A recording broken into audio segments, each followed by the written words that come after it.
I will never forget the moment my girlfriend said you are being cheap with me when I suggested we split an expensive dinner bill.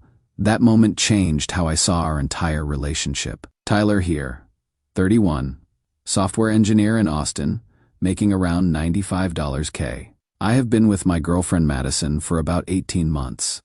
And honestly, I am starting to question some things about our relationship dynamic. Madison is 28, teaches yoga part-time at a boutique studio, and makes about $28K annually. When we first started dating, I was totally fine paying for most of our dates because there is an income gap and I genuinely enjoy treating someone I care about. That felt normal and generous. Not like a burden. But somewhere along the way, this evolved into something that is making me uncomfortable. And I cannot tell if I am being unreasonable, or if my gut instincts are trying to tell me something important. Madison basically lives at my place now, staying over 5-6 nights per week. My rent is $2,400 for a downtown 2-bedroom that I was already paying before we met. Madison contributes $400 monthly, which she calls her share of groceries. But I am still covering rent, all utilities, internet, and honestly most of the actual grocery bills too. Here is what has been eating at me. Madison spends roughly $600 per month on personal stuff. New athleisure outfits, expensive skincare products, dinners out with her girlfriends, boutique fitness classes, monthly spa treatments. But when I mentioned that maybe she could contribute a bit more to our shared expenses, she told me she can only afford $400 because money is really tight for her. The math doesn't add up in my head. If money is tight, how is there $600 for personal spending but not more than $400 for rent and utilities? Last month I tried to approach this logically. I suggested we split shared expenses proportionally based on income, maybe 70/30ths, which would put her contribution around $850 instead of $400. I thought this was pretty reasonable. Madison's response caught me off guard. "I thought you cared about me more than counting every dollar," she said. "Why are you suddenly being so cheap with me?" When I tried to explain that it wasn't about being cheap, it was about creating a fair partnership, Madison got this look like I was speaking a foreign language. "That is not how relationships work, Tyler," she said firmly. "The man provides financial stability, the woman brings other kinds of value to the partnership." I asked what she meant by other kinds of value. Madison listed off things like emotional support, making our home feel warm and inviting, and being your girlfriend. Which confused me because don't I also provide emotional support? Don't I also try to make our space nice? And the being your girlfriend thing felt weird. Like she was describing a service she provides rather than a mutual relationship. What really got to me happened last week. Madison wanted to try this new high-end steakhouse downtown that she had seen on Instagram. She ordered the $85 Wagyu steak, appetizer, dessert, and 3 cocktails while I got a $45 salmon and 2 beers. When the $280 check arrived, Madison immediately started scrolling through her phone like the bill didn't exist. This was the 3rd expensive dinner this month where she had ordered freely and expected me to cover everything. We would easily spent over $800 on dinners in the past few weeks. On the drive home, I mentioned that it might be nice if we could alternate who pays sometimes, especially for pricier dinners. Madison looked at me like I had suggested something completely unreasonable. "Tyler, you make 3 times what I make," she said. "It is only fair that you handle expenses when we go out together." But here is what bothers me. She is the one who chose that expensive restaurant. She is the one who ordered the most expensive entree and multiple drinks.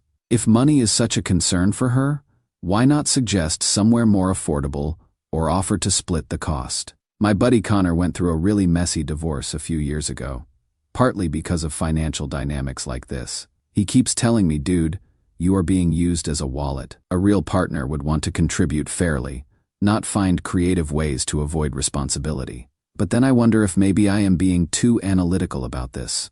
Maybe some relationships just work this way when there is an income difference.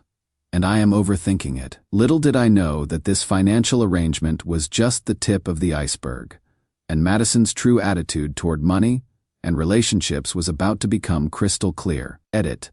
People are asking what Madison does with her time since yoga instruction is only about 15 hours per week. She spends a lot of time on elaborate self-care routines, working on a wellness blog that hasn't generated any income yet, and socializing with her friend group.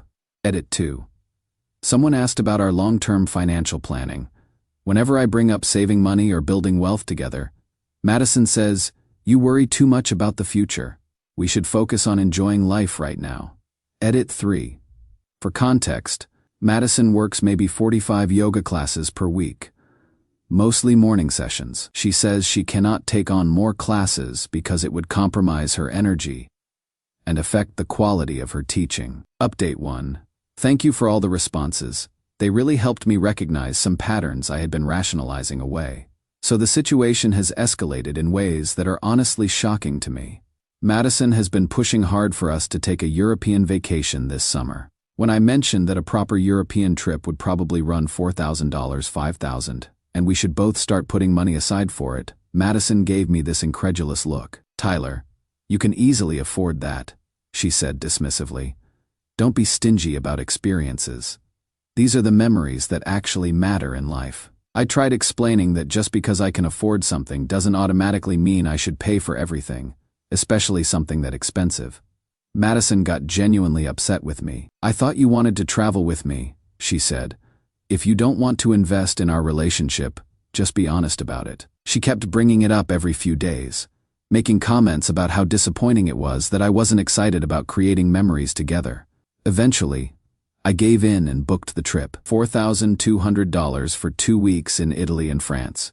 Madison was absolutely thrilled and immediately started posting about it on her social media. Then, about a week after I had made all the reservations, Madison casually mentioned that her friends Jess and Amy wanted to meet us in Paris for part of the trip. "It will be so much fun," Madison said excitedly, "like a group vacation with our closest friends." I said that sounded fine as long as everyone covered their own expenses for the group portions. That is when Madison dropped something that made my jaw hit the floor. "Well, obviously I cannot afford Paris-level restaurants and activities," she said matter-of-factly. "I assumed you would handle my portions like you normally do. What about Jess and Amy?" I asked carefully.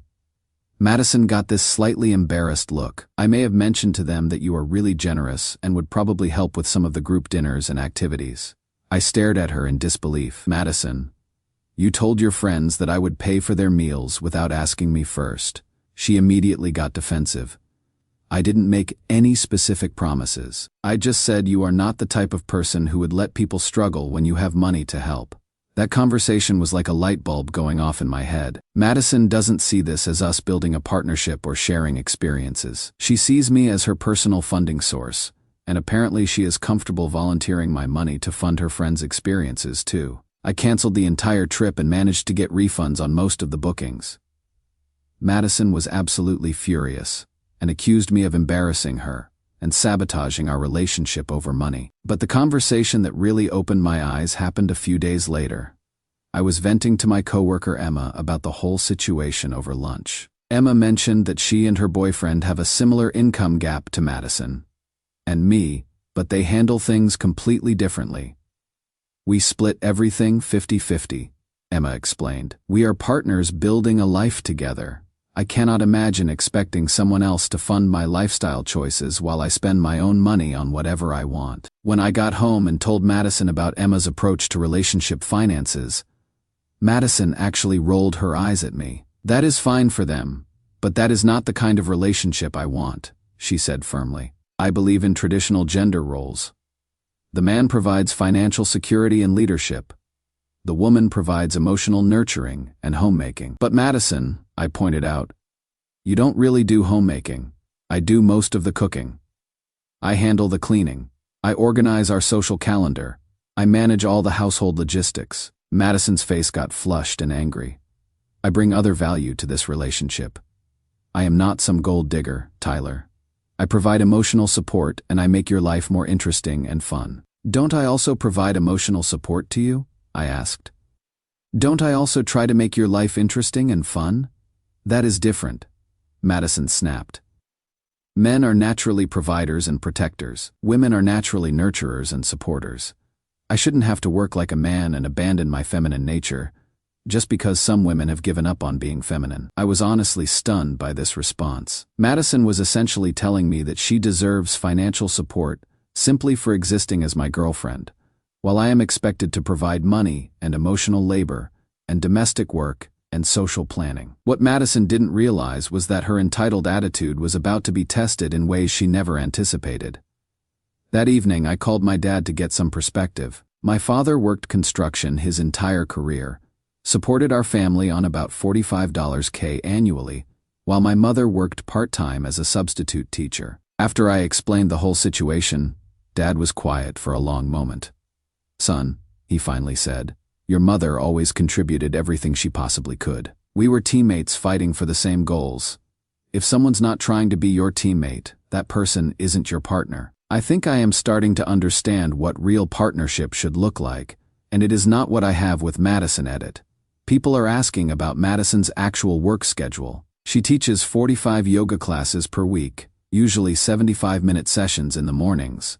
That works out to maybe 15 hours total. She says she cannot take on additional classes because it would dilute the quality of her instruction and compromise her spiritual energy. Edit 2. Someone asked what specific homemaking Madison does. Honestly, she mostly just leaves her belongings around my apartment. I am the one who decorates, organizes, meal plans, and maintains everything. Edit 3. Multiple people have pointed out that Madison's traditional gender roles argument is convenient when it benefits her but disappears when it comes to actual traditional responsibilities. I am starting to see that pattern too. Update 2. Well, life decided to throw me a curveball that revealed Madison's true character in the most brutal way possible. 3 weeks ago, my company went through major layoffs and I was one of the casualties. Not performance-related at all. Just budget cuts and corporate restructuring. I received 8 weeks of severance pay, which gives me a decent runway to find my next position. I have been in software engineering for nearly a decade and have strong skills, so I am not particularly worried about landing something new. Austin's tech market is solid, and I have already started getting responses to applications. But this temporary setback has exposed Madison's real priorities in ways I never could have imagined. When I came home and told Madison about the layoff, her immediate reaction wasn't concern for my well-being or emotional support during a stressful time. Her very first words were, "How long will it take you to find another job? What does this mean for covering expenses?" I explained that I have severance plus a healthy emergency fund, and that I am actively interviewing with several companies. The job market for experienced engineers is strong, so I expect to land something within 46 weeks maximum. Madison's response sent chills down my spine. 4 to 6 weeks. Tyler, that is way too long to be unemployed. What about rent? What about our regular expenses? I cannot possibly cover your portion of things. I looked at this woman I thought I loved and said, "Madison, I have been covering 85% of our shared expenses for over a year. I am asking you to help out for maybe a month while I transition to a new role." "That is not my responsibility," she replied, without any hesitation. "You are the provider in this relationship. If you cannot provide, then what exactly are we doing here?" I suggested that maybe she could pick up some additional yoga classes or find temporary work to help bridge the gap. Madison stared at me like I had suggested she start working in a coal mine. "That is completely unrealistic, Tyler," she said coldly. "I am not going to destroy my carefully balanced lifestyle because you couldn't maintain job security." "Madison, I didn't get fired for poor performance," I said, trying to stay calm. "My entire department was eliminated due to budget cuts that affected 30% of the company." "Whatever the specific reason," Madison replied, "I didn't sign up to be with someone who cannot maintain financial stability. That is literally the main thing I need from a partner." That conversation happened 2 weeks ago, and since then, Madison has been staying at her own place more often, making pointed comments about how stressful it is to be around me while I am dealing with unemployment. She has also started declining dinner invitations and social plans, claiming she needs to conserve money until I am employed again. What Madison didn't know was that her cruel reaction to my temporary situation was about to be exposed to her entire social circle. Yesterday, while Madison was taking a shower at my place, her phone started buzzing repeatedly on my kitchen counter. A text notification from her friend Jess popped up that I couldn't help but notice. "Any update on the Tyler disaster? Have you found your exit strategy yet?" I know I shouldn't have looked, but something about that message made my stomach drop.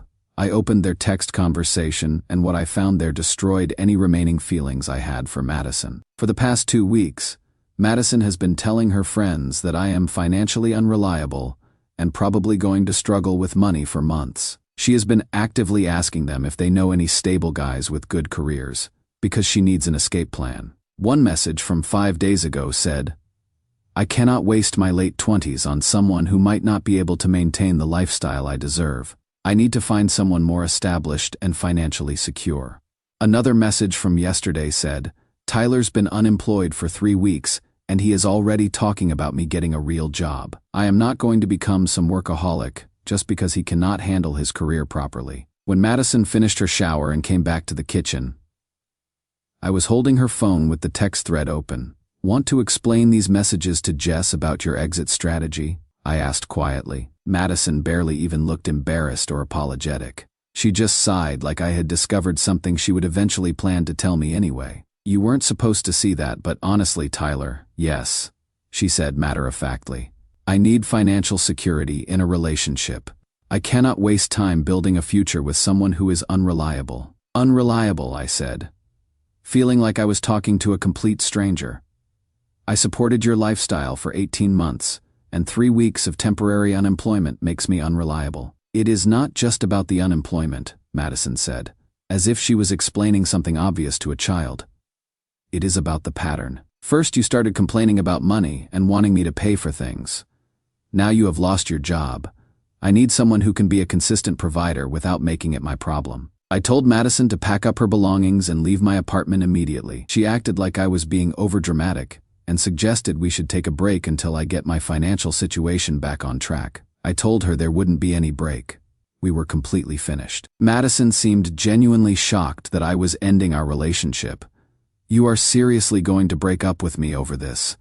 I thought you actually loved me, Tyler." "I thought you loved me too," I said. "But apparently you were just in love with my bank account." She has been staying with friends for the past week. I found out through mutual connections that she has been telling people I became controlling and weird about money after losing my job, and that I changed into a different person when I couldn't provide for her anymore. The strangest part is how relieved I feel. I didn't realize how much emotional energy I was spending trying to fund someone else's lifestyle while being told I wasn't generous enough. The stress is completely gone now. What Madison didn't understand was that her heartless response to my temporary setback had revealed exactly who she really was underneath all the yoga speak about love and partnership. Edit. For those asking about my job search progress, I actually have final interviews with 2 companies this week, and one has already indicated they are preparing an offer. Turns out 3 weeks of unemployment doesn't actually destroy your career prospects. Edit 2. Several people have asked what Madison's friends think about her exit strategy messages. According to my friend Connor, who knows Jess through work, even her closest friends think Madison's behavior during this situation has been cold and calculating. Edit 3. People are asking if I am hurt by Madison's betrayal. Honestly, I am more relieved than hurt.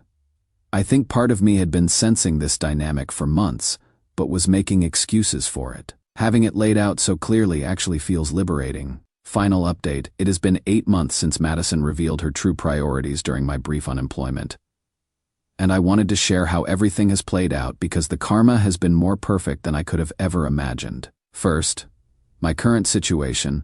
I landed an excellent new position exactly 4 weeks after Madison decided I was too unreliable to date. Not only did I get hired quickly, but the new role pays $110K annually, a significant raise from my previous job.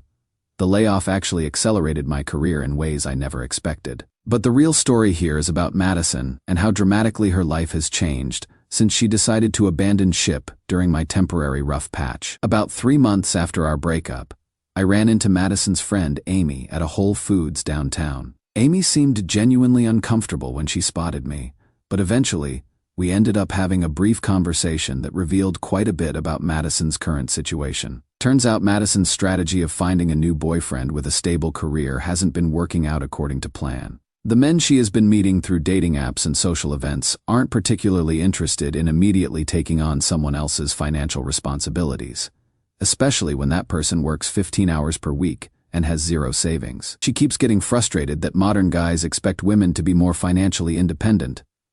Amy told me, clearly feeling awkward about sharing this information. She doesn't understand why nobody wants to be a traditional provider anymore. Meanwhile, Madison's personal financial situation has become increasingly desperate. Without my income subsidizing her lifestyle, she has been forced to move back into her childhood bedroom at her parents' house. And here is the delicious irony. Her parents are charging her $800 monthly for rent, plus her share of utilities. Madison has also been forced to take a full-time retail position at a high-end activewear store to cover her basic living expenses. She is working 40-plus hours per week for the first time in her adult life, and according to Amy, absolutely despises every minute of it. The beautiful part is that Madison is actually earning less money working full-time retail than she was when she was with me teaching a handful of yoga classes. She gave up a comfortable, subsidized lifestyle in exchange for a harder lifestyle with less money and no boyfriend to cover her expenses. But the karma gets even better. Last month, Madison actually reached out to me through Instagram with a long, carefully crafted message about how she had been doing deep personal work and had learned to appreciate what genuine partnership really means. She suggested we meet for coffee to see if there might still be something meaningful between us. I didn't respond to the message, but I did show it to my current girlfriend, Emma. Yes, the same Emma I mentioned in previous posts. My coworker who splits everything 50-50 with her partners. She and her previous boyfriend broke up about 5 months ago, and Emma and I started hanging out as friends before things developed into something romantic. Emma and I have been together for 3 months now, and the contrast with Madison couldn't be more dramatic. Emma makes about $88K as a senior project manager, so we are pretty evenly matched financially. She absolutely insists on splitting everything equally: rent, groceries, utilities, restaurant bills, entertainment, travel expenses, everything. When I occasionally try to pay for her meal or pick up a larger share of something, Emma stops me immediately. "I am not broke, Tyler," she will say with a smile. "We are equal partners building something together." Last weekend, we went to that same expensive Italian restaurant where Madison used to order the $45 risotto and expect me to cover the entire bill. Emma ordered the salmon special. I got the osso buco. And when our $140 check arrived, Emma immediately pulled out her credit card to cover her exact half. No drama, no guilt trips, no expectations that I should pay because I am the man. Just two financially responsible adults sharing a meal and sharing the cost. The funny thing is that even though Emma pays for herself completely, I actually spend significantly less money now than I did with Madison. That is because Emma suggests affordable activities, actively looks for deals and discounts, and never orders the most expensive items on menus just because someone else is paying. Emma and I are planning to move in together next month. We have already had detailed conversations about how we will split the rent, 50-50, utilities, 50-50, and all household expenses, 50-50. Emma actually created a shared spreadsheet to track everything fairly and transparently. I told my dad about Emma and how our relationship operates. He said, "Now that sounds like a real partnership, son, two people building something together as a team instead of one person carrying the other." Meanwhile, Madison is still living in her childhood bedroom, working retail, and apparently struggling on dating apps. According to Amy, Madison has started marketing herself as someone who is looking for a traditional man who understands masculine and feminine roles. But the guys she meets aren't buying into that dynamic. Turns out when you are 28 years old, living with your parents, and working retail because you refuse to develop any real career skills or financial independence, the traditional provider men aren't exactly competing for your attention. The ultimate irony is that Madison used to justify her lack of career ambition by saying she was investing in our relationship instead of focusing on building professional skills. But now she has no relationship, no career trajectory, no savings, and no boyfriend to fund the lifestyle she believed she deserved. She gambled everything on finding a man to take care of her financially, and when she discarded a good man over a temporary setback, she ended up with nothing at all. This whole experience taught me an invaluable lesson about relationships. A real partner supports you during difficult times instead of immediately looking for an escape route. Madison showed me exactly who she was when life got challenging, and I am genuinely grateful I discovered her true character before we became more seriously entangled. Emma, by contrast, has supported me through some family health scares and work stress while maintaining her own independence and career goals. That is what actual partnership looks like. Two people contributing equally and supporting each other through whatever life throws at them. What Madison never understood was that real love means supporting each other through temporary challenges, not abandoning ship the moment things get difficult. Edit. A lot of people are asking how Madison reacted when I ignored her Instagram message. According to Amy, Madison was genuinely surprised that I wasn't interested in reconnecting. She apparently told friends she thought I would be grateful for another chance since I had been so invested in our relationship.